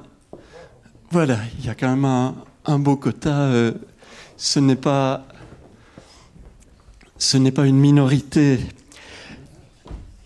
Alors, pour résumer un peu nos débats, selon la loi de 2008, le terme intégration désigne, je cite, un processus à double sens par lequel un étranger manifeste sa volonté de participer de manière durable à la vie de la société d'accueil qui, sur le plan social, économique, politique et culturel, prend à son égard toutes les dispositions afin d'encourager et de faciliter cette démarche. Pour le CES, elle est à double sens dans la mesure où il s'agit d'impliquer autant les allochtones que les autochtones pour consentir à une loi commune, je cite. L'intégration, c'est vivre, travailler et décider ensemble dans un esprit de respect mutuel, de solidarité et de cohésion sociale. Et je nous passe la définition de l'Union européenne qui, elle, évoque les compromis réciproques entre population et immigrants. Alors, Corinne Cahen, Madame la Ministre, à vous la parole. Tout d'abord, si on devait vous demander, vous pouvez rester à table, à moins que vous ayez aussi amené des slides, ce que je ne pense pas. Si on devait vous demander votre définition de l'intégration, quelle serait-elle ? En fait, moi, j'aime bien le terme que l'ASTI utilise, c'est le terme de vivre ensemble. Et je pense que tous les exposés qu'on a entendus aujourd'hui étaient très, très intéressants, justement, pour voir aussi, justement, par rapport, par exemple, à ce que M. Dequier a dit, ce mix entre anomie et assimilation. Je pense qu'il ne faut surtout pas oublier la population d'accueil aussi. Il ne faut pas les perdre. Ces gens-là dont on vient d'entendre parler de M. Romès qui ont peut-être peur de perdre leur identité. Et je me suis dit que, bon, il y a plein de gens dans la salle que je vois très souvent. Donc, premièrement, merci à l'ASTI d'organiser ce cycle de conférences que je trouve fort intéressant. Mais c'est comme M. Romès vient de le dire, on est toujours un petit peu entre nous quand même. Et je pense qu'on est souvent d'accord sur plein de choses, même si les uns pensent qu'on devrait aller plus loin que d'autres. Mais je pense qu'en général, on est quand même d'accord que l'intégration est un travail de tous les jours, c'est un travail que tout le monde doit faire et que c'est un processus à double sens parce qu'il faut aussi savoir où on s'intègre si on veut s'intégrer quelque part. Donc la société d'accueil est très très importante dans ce processus d'intégration. Mais j'aimerais revenir un petit peu sur ce que M. Dequier a dit et je vais faire un peu pareil parce que je ne veux pas raconter tous les jours la même chose quand on se voit, etc. On s'est vu au festival, on va se revoir plein de fois. Donc je vais vous dire que ce que je trouve intéressant, c'est ce terme de qui est donc un vrai luxembourgeois et qui ne l'est pas. Et je me souviens toujours de ce rendez-vous chez cette ministre de la Famille en Allemagne qui me parlait tout le temps de Deutsche mit Migrationshintergrund, les Allemands avec un background de migration. Alors tout à coup, je lui demande, mais c'est quoi la définition de Deutscher mit Migrationshintergrund? Et elle m'a dit, un Deutscher mit Migrationshintergrund, c'est un Allemand dont au moins un des grands-parents n'était pas allemand.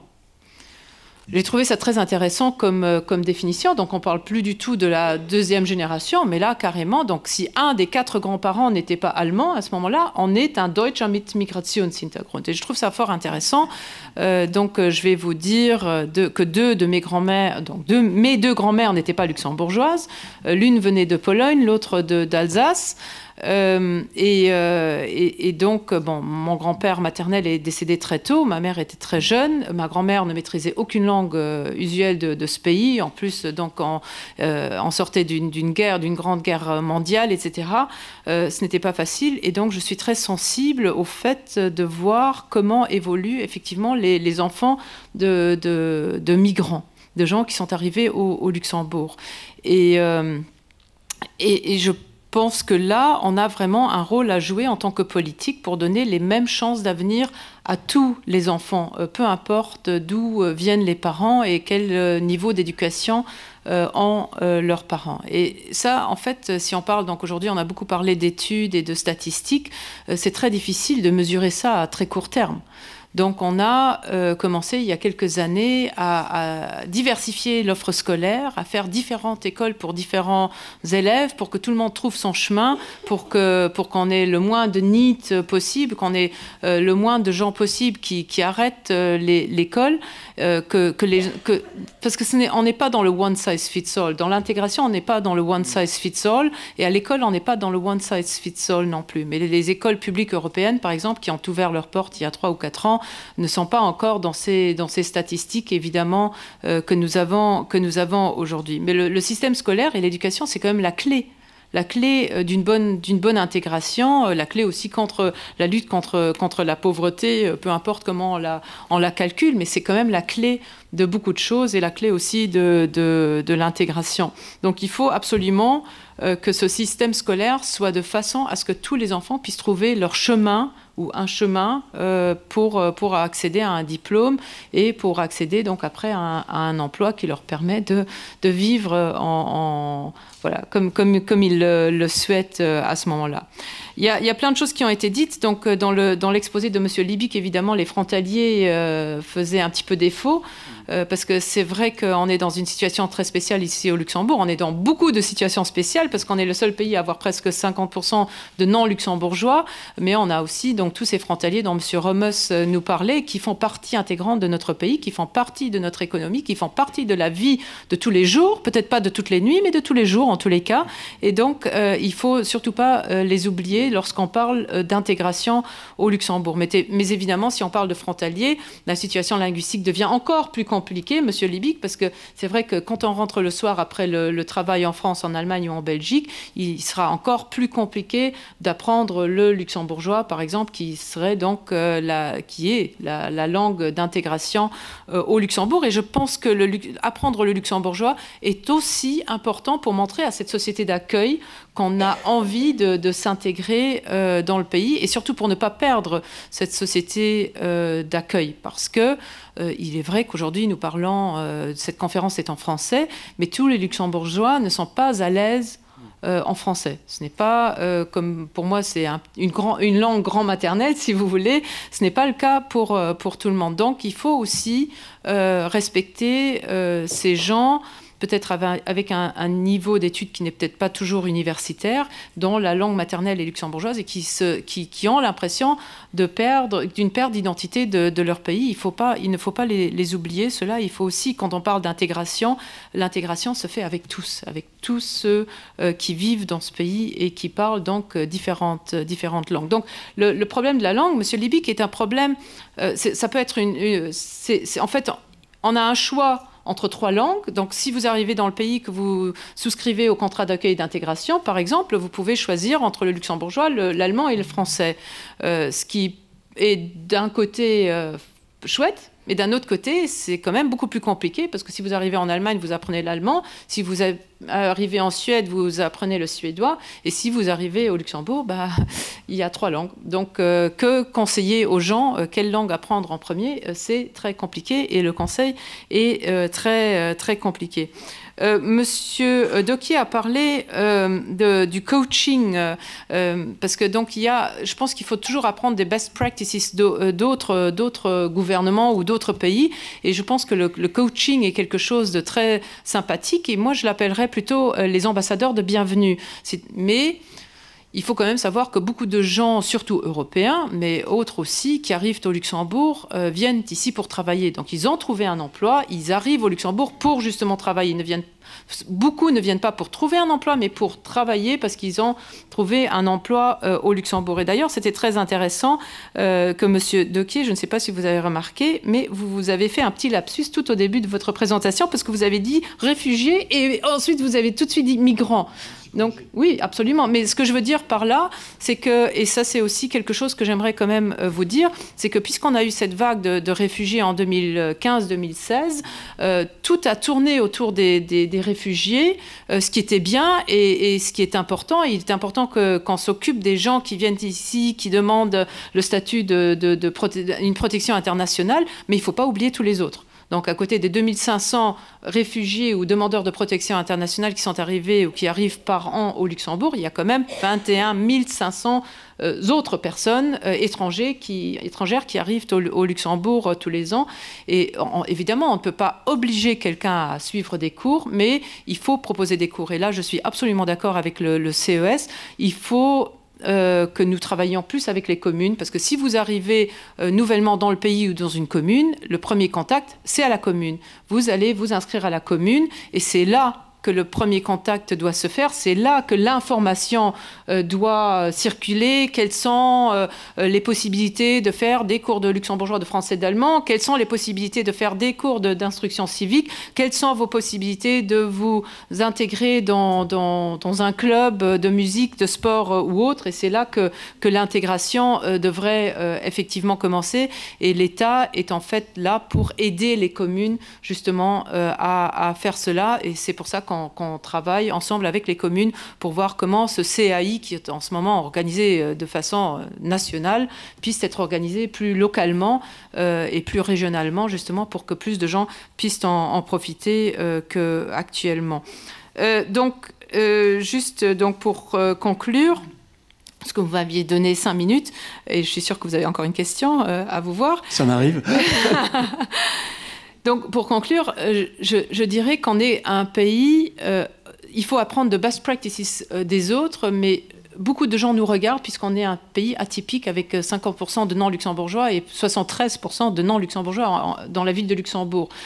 Ça marche assez bien, mais je pense qu'il ne faut pas laisser cela se faire tout seul. Il faut encadrer, et c'est pour ça que nous avons décidé, donc, pas seulement de créer un département intégration pour suivre la politique et pour faire de la politique, mais surtout aussi pour on s'est donné les moyens ici au gouvernement pour faire des études, pour nous laisser accompagner par l'OSCE, par l'ISER, etc.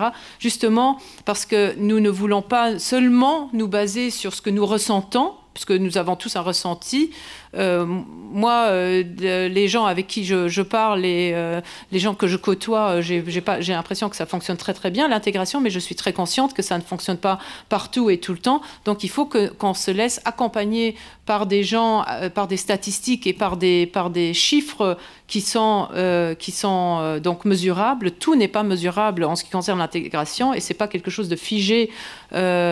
Aujourd'hui, demain ne sera plus comme aujourd'hui, donc on est en constante évolution, et c'est pour ça que tous les acteurs sur le terrain, les associations, mais nous tous sommes acteurs de l'intégration et nous devons le vivre ainsi. Et pour conclure, donc M. Romes a dit que nous sommes peut-être pas dans toujours le pays le plus riche du monde, mais si on pouvait déjà être le pays avec le plus grand cœur du monde, ça serait déjà pas mal. Je pense que ça serait déjà un objectif, point de vue intégration, qu'on pourrait viser tous ensemble. Mais c'est comme d'habitude, on est toujours un peu d'accord ici, mais c'est comme M. Romes l'a dit tout à l'heure, il faut aussi que la population luxembourgeoise qui n'est pas ici dans cette salle aujourd'hui, tous ces gens de la vie de tous les jours, adhèrent aussi et qu'on arrive aussi à les... On a un beau paquet d'électeurs quand même.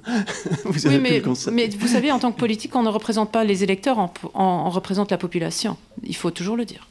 Parlons du cadre légal. Merci beaucoup en tout cas pour cette conclusion. On l'a dit, on se repose beaucoup sur une loi de 2008 que Jean-Jacques Romes qualifierait de surannée probablement. Il y a une initiative parlementaire dont Charles Margue est signataire pour faire évoluer le cadre légal. Où en est-on et dans quel sens va-t-on aujourd'hui ?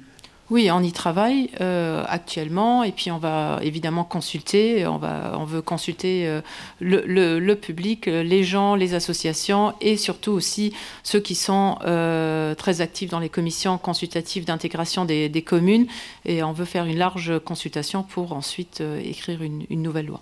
Mais pas d'agenda précis. L'agenda est toujours la période législative dans laquelle on est. Merci beaucoup.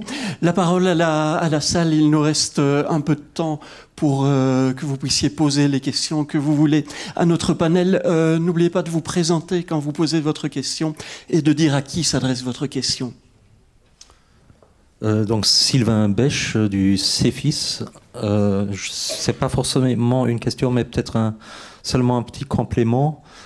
On a testé l'adhésion à des modèles multiculturels et des modèles assimilationnistes en fait depuis, je pense, l'étude européenne sur les valeurs de 99. Après, c'était aussi le LISER, l'ancien CEPS, qui avait pris cette enquête. Et puis aussi, on est en train de tester l'adhésion de la population luxembourgeoise et de nationalité étrangère, des jeunes, des personnes âgées, au modèle multiculturaliste et assimilationniste. Donc ça, c'est une première chose. Et une deuxième chose, je pense que les ressortissants de pays tiers comme catégorie, évidemment, c'est important de les distinguer par rapport à la libre circulation des citoyens de l'Union européenne. Mais à l'intérieur de cette catégorie très généraliste, donc il y a d'un côté, comme Madame la ministre vient de le dire aussi, il y a d'un côté les réfugiés et demandeurs de protection internationale, donc de plus en plus de réfugiés reconnus avec leurs familles, qui viennent de pays parfois très lointains, mais il y a aussi les Américains, il y a des Indiens, des Chinois qui ont la carte bleue européenne, donc c'est aussi je dirais pas un fourre-tout, mais c'est en fait une catégorie très généraliste. Une réaction ? Moi j'aimerais juste dire, merci beaucoup Monsieur Bèche, moi à chaque fois je remarque que j'ai mal au ventre, je ne sais pas vous, quand on parle d'assimilation, je trouve ça horrible. J'étais une fois à une table ronde à Vienne, il y avait une ministre polonaise qui disait que l'assimilation était le seul chemin et que les gens qui arrivaient chez eux, ils avaient qu'à they have to have the same behavior than the one we have. Et j'étais complètement choquée. Et depuis, ce mot assimilation me fait peur et me révolte quelque part parce que justement, quand on parle d'intégration, c'est donc... Moi, je considère que c'est vraiment une force du Grand-Duché de Luxembourg que toutes ces différentes cultures, pendant toutes ces décennies, soient arrivées ici et que c'est la force du pays, en fait. C'est que tout ce savoir et toutes ces cultures arrivent dans ce melting pot qui est notre pays, dans la diversité. Et c'est ce qu'on a dit aussi, on a vu ça dans la charte de la diversité. La diversité est une force aussi pour les entreprises qui vivent la diversité au quotidien, donc pas seulement la diversité des nationalités, mais aussi religion, appartenance religieuse, sexuelle, handicap, etc. Si on vit la diversité pleinement en tant qu'entreprise, on a de meilleurs résultats économiques. Alors quel serait un meilleur incentive que les résultats économiques après pour encourager les entreprises aussi à vivre pleinement la diversité. Mais je voulais juste dire ça par rapport au mot assimilation qui me révolte à chaque fois que je l'entends. Et puis assimilation à quoi? C'est toujours la question. Thomas Sliebik. Oui, merci pour ce point. En fait, si j'aurais eu le double de temps, j'aurais distingué au sein de la catégorie non-EU, justement, le réfugié, le travail et aussi la migration familiale qu'il ne faut pas oublier, parce qu'elle a aussi ces problématiques spécifiques qui sont souvent oubliées. C'est quand même un grand groupe qui souvent ne travaille pas, qui n'a pas forcément accès aux mesures d'intégration qui ont été proposées ou qui en principe pourraient y avoir accès mais qui ne participent pas et qui souvent, ils ne reçoivent pas des allocations sociales, donc on s'occupe un peu moins d'eux dans beaucoup de pays, hein, mais qui sont souvent un peu l'angle mort de la politique d'intégration. Et donc c'est le troisième groupe qu'il ne faut aussi pas oublier. Permettez-moi juste de commenter sur deux, trois trucs qui étaient dits. Premièrement, donc, nous avons analysé qu'est-ce qu'entendent les Européens donc, dans les différents pays par intégration. Donc, pour reprendre le sujet qui était ensuite évoqué par Frédéric Dauquier et ministre Cahen. Donc, on voit souvent que la langue parler la langue de pays d'accueil, c'est le plus important. Et bien sûr, dans le cas de Luxembourg, ça va être peut-être plus que le français et l'allemand, probablement le luxembourgeois qui est important pour l'intégration, notamment sociale. Il y a quand même, si on regarde un peu les politiques d'intégration comme elles sont développées dans le pays de l'OCDE ces dernières 10-15 ans, si petit peu on met la Pologne et l'Europe de l'Est un petit peu à l'écart, il y a très peu de migrants là de toute façon, mais de grands pays d'accueil, on va quand même une certaine, je dirais quasiment une certaine convergence de politique, que même des pays comme le Canada, où on disait avant ça va de soi, il n'y a pas besoin d'une grande politique d'intégration, la communauté, c'est associatif et tout va quasiment automatique. Eux aussi, ils ont une politique beaucoup plus active d'intégration parce qu'on ne va justement pas que tout va tout seul. Il y a beaucoup plus de ciblage aussi sur l'intégration sociale, sur le partage de valeurs. Ça, c'est beaucoup plus fort maintenant qu'avant. Il y a aussi une troisième tendance de travailler plus avec les communes. Même si là, les pays qui sont allés très très loin, par exemple comme la Suède, ils ont déjà un peu fait le retour.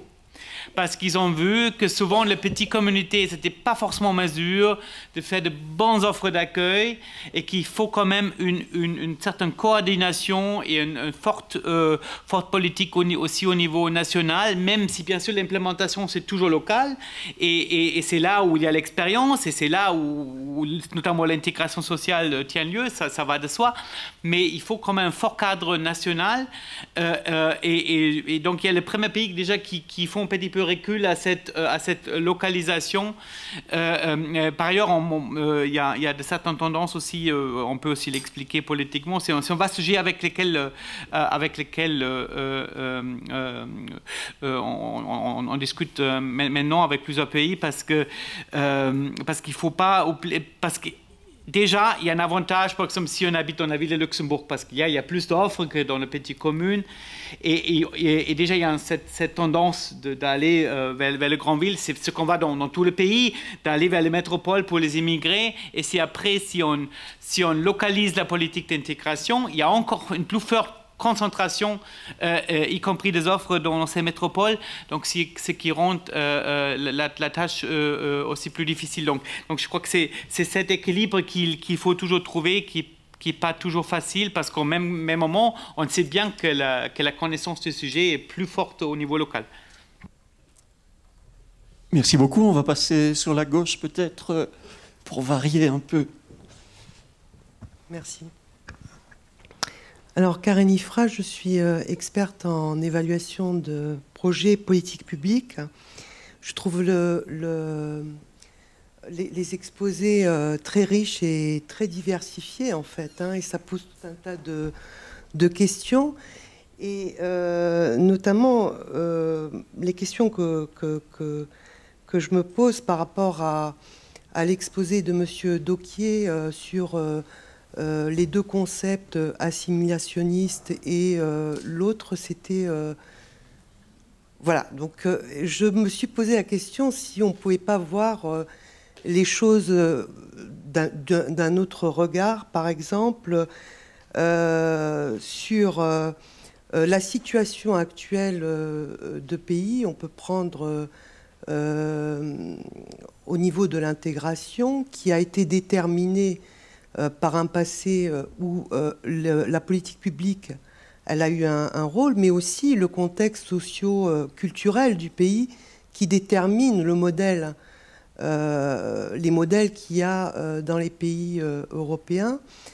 Si on prend par exemple la France, c'est un modèle où les étrangers sont plus assimilés en fait. Il y a peu d'expression jusqu'à ces dernières années de la différence, alors que si on prend le modèle luxembourgeois, les communautés et les différences s'expriment, peut-être parce qu'il y a une plus grande tolérance à la différence dans le quotidien, ou que les politiques ont influencé aussi. Donc, est-ce que la politique ne doit pas tenir compte du modèle dans lequel on se trouve en termes d'intégration? Ça, c'est une question que je me pose. Et je voudrais juste parler du type de population aussi. Par rapport à l'exposé à M. Leibisch, c'est que, par exemple, l'Europe, pour la politique d'intégration, elle différencie l'intégration des étrangers venant de pays tiers et d'Europe. Alors, est-ce qu'il n'y aurait pas des choses différentes à mettre en place? C'est une question pour l'intégration des étrangers venant de pays tiers ou européens, puisque vous avez vu qu'il y a une différence au niveau statistique de la différence d'intégration entre ces deux types de populations. Et la dernière question que je voudrais poser, c'est au niveau de l'évaluation. Effectivement, il y a des problématiques pour mesurer l'impact, pour évaluer l'impact, mais par rapport à ces difficultés, est-ce qu'on ne peut pas travailler sur une évaluation qui mixte un peu toutes des outils, des méthodes comme l'enquête, le suivi et l'évaluation telle qu'elle est développée dans les organismes internationaux, par exemple? Voilà, triple question. Votre mission, si vous l'acceptez, est de répondre de manière vraiment très synthétique. On commence par vous, Monsieur Liebig, je pense. Bon, je vais... Est-ce qu'il faut de politique par groupe? Et, oui et non. Oui et non, parce qu'à mon avis, oui, parce qu'il y a comme des fortes différences entre les groupes, mais il y a au sein de ces groupes de fortes différences. Par exemple, je crois qu'il y a peut-être plus... Il peut y avoir plus de problématiques qui sont similaires entre un enfant de réfugié au Luxembourg et un enfant d'un travailleur portugais qu'il y a entre cet enfant de portugais et l'enfant d'un allemand français hautement qualifié. Et donc, je crois qu'il ne faut pas oublier qu'il y a aussi au sein de ces différents groupes de fortes différences. Donc, comme il n'y a pas no size fits all, there's also no silver bullet. Et donc, je crois qu'il faut bon, nous, on prend souvent un petit peu le modèle scandinave où il y a une sorte de programme d'intégration personnalisé qui ne va pas forcément du statut légal de la personne, mais de ses difficultés et de ses besoins. Et comme on voit aussi par ailleurs qu'il y a de plus en plus de pays qui proposent des cours de langue pour les Européens, ce qu'ils n'ont pas fait avant. Et justement parce qu'on a cette reconnaissance que parler la langue, c'est le bien public le plus important, et c'est ça qui tient la société ensemble. Donc peut-être ça sert à une question à se poser sans savoir la réponse, qu'il faut peut-être proposer de cours de langue Letzeburgisch gratuit, peut-être que ça existe déjà, je ne sais pas, mais pour tout le monde, et si les gens ne participent pas, peut-être regarder quels sont les freins, parce que souvent c'est aussi la manière comme l'offre est structurée, où les gens ne voient pas forcément l'utilité parce qu'ils n'ont pas suffisamment compris ce que c'est un rapport pour l'intégration sociale, parce qu'il va uniquement le marché du travail où c'est peut-être moins nécessaire. Corinne Cahen. Je pensais que vous vouliez intervenir, donc la parole à Frédéric Doquier alors.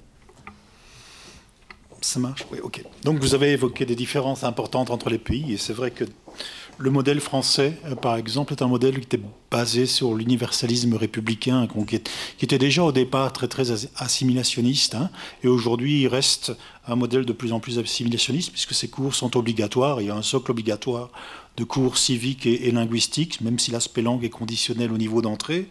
Donc il y a toujours eu des différences entre les pays en matière d'immigration, en matière de politique d'intégration. Et votre question, c'est est-ce que ça se justifie et est-ce qu'il faut aller plus loin encore dans ces différences? Thomas vient de mettre certains bémols sur l'idée d'avoir une politique qui soit un peu à la carte et en fonction du type de public.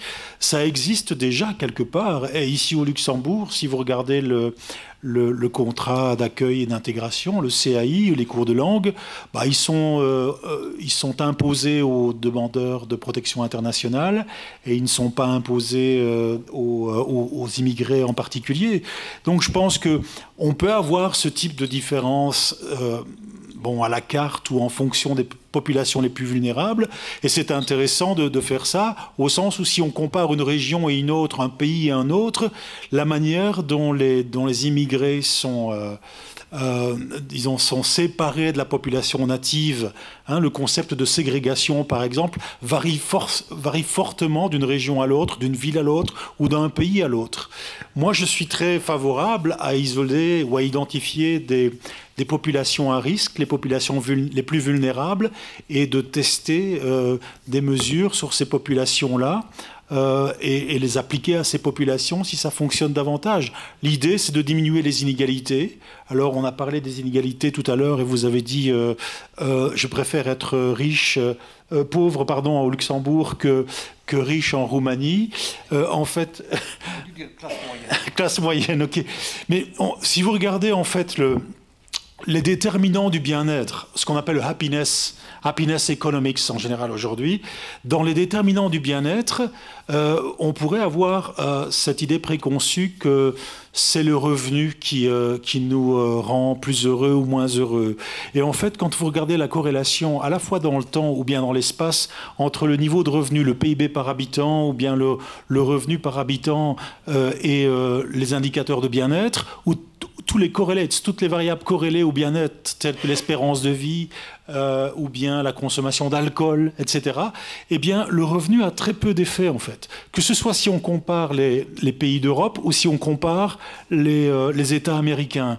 Ce qui impacte beaucoup le bien-être des individus, c'est les inégalités. Quand on est dans une société plus inégalitaire, le bien-être baisse et l'espérance de vie baisse. Et donc on voit que combattre ces inégalités, c'est quelque chose qui améliore le sort de tout le monde dans la société, qui améliore la confiance, qui améliore la solidarité, l'altruisme. Et si on veut combattre les inégalités, il faut pouvoir identifier des groupes à risque. Et ça pose des problèmes éthiques, donc c'est intéressant de parler avec des sociologues, avec des psychologues sur ces questions-là, mais identifier des groupes à risque et avoir des politiques ciblées sur ces groupes-là me semble quelque chose qui est quelque chose qu'on peut encourager en termes de politique d'intégration. Merci beaucoup Frédéric Dauquier. Le sujet est vaste, on pourrait continuer à en parler pendant tout l'après-midi, mais j'ai des contingences à respecter. Je pense que vous pourrez éventuellement croiser certains de nos interlocuteurs après. Je vais laisser le mot de la fin à une spécialiste de ces questions de migration qui collabore d'ailleurs régulièrement avec l'ASTI, Claudia Hartmann. C'est à vous. Voilà. En un mot, je suis allemande aussi, donc étrangère aussi, ici depuis presque 40 ans, et je n'ai pas encore acquis la nationalité luxembourgeoise pour une raison précise, que je peux vous expliquer à l'extérieur. Alors, on parlait de politique d'intégration ou de politique d'assimilation. Un des deux mots est politically correct de nos jours, c'est l'intégration et non pas l'assimilation. Or, je pense pour ici, mais aussi pour en général, la configuration luxembourgeoise est très spécifique et il y a une grande différence entre les grands pays et un petit État comme celui de Luxembourg. La configuration luxembourgeoise de migration et le petit État font que certaines choses se précisent différemment que dans les grands pays.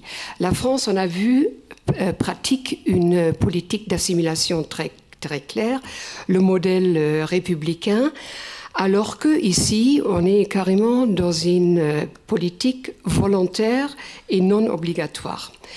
Alors comment ça se fait et comment est-ce que je peux expliquer? De facto, dans une société, ce sont toujours certains qui dictent les normes, qui dictent les principes de vie. Et ces certains sont en fait normalement les élites nationales et économiques. Alors dans les grands États, et il y a suffisamment de recherches là-dessus, les élites politiques et économiques sont à presque 100% des nationaux. Dans un petit État, cette situation est très différente. Et je vous propose quelques chiffres vraiment de façon très très simpliste pour le Luxembourg, où l'élite politique, elle est clairement luxembourgeoise et nationale. Ça va de soi, vu le système électoral. Or, l'élite économique, qui a beaucoup à dire, ne l'est pas. Pour vous présenter vraiment en quelques mots la pyramide de ce pays qui est exceptionnel, nous avons en haut un groupe de migrants qui sont fortement, hautement qualifiés, de l'ordre de plus ou moins 50% sont des personnes qui disposent d'un certificat, d'un diplôme universitaire. Avec ensuite les luxembourgeois, où nous avons un taux de hautement qualifié qui est de 18%. Ensuite, nous avons les migrants traditionnels, ceux qui sont les migrants de façon majoritaire dans les grands pays, et je parle là surtout des Portugais, qui ont un taux de hautement qualifié de 4%. Dans cette configuration, il est certain que l'intégration ou l'assimilation se présente d'une façon différente pour les uns et pour les autres. En fait, en 2008, il y avait la reconfiguration de la politique d'immigration, en fait, des trois grandes lois, immigration et libre circulation, intégration et troisièmement, double nationalité. Durant la période préparatoire, donc 2007-2008, j'ai été convoquée par un des ministres qui était responsable de cette réforme pour un échange, et un des grands points qu'on a discuté durant ces 2 heures, c'était les politiques d'intégration, les mesures d'intégration, et on discutait du fait, est-ce qu'on peut les rendre obligatoires ou est-ce qu'on les laisse facultatifs. On était unanime là-dessus, c'est que face à la migration luxembourgeoise, il est impossible de les rendre obligatoires. Comment peut-on rendre obligatoire des mesures d'instruction civique, des cours d'instruction civique, des cours de langue à des décideurs économiques qui viennent pour 2-3 ans, qui en fait font rouler l'économie nationale, entre guillemets, et qui partent.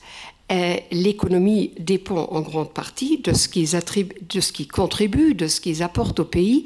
Comment peut-on les obliger à participer à des mesures d'intégration? C'est pas possible. Alors qu'évidemment, ça aurait été possible face à la migration traditionnelle. Et là, on n'a pas pu faire une politique distinctive avec un oui et un non facultatif et obligatoire. Donc on est resté avec le facultatif.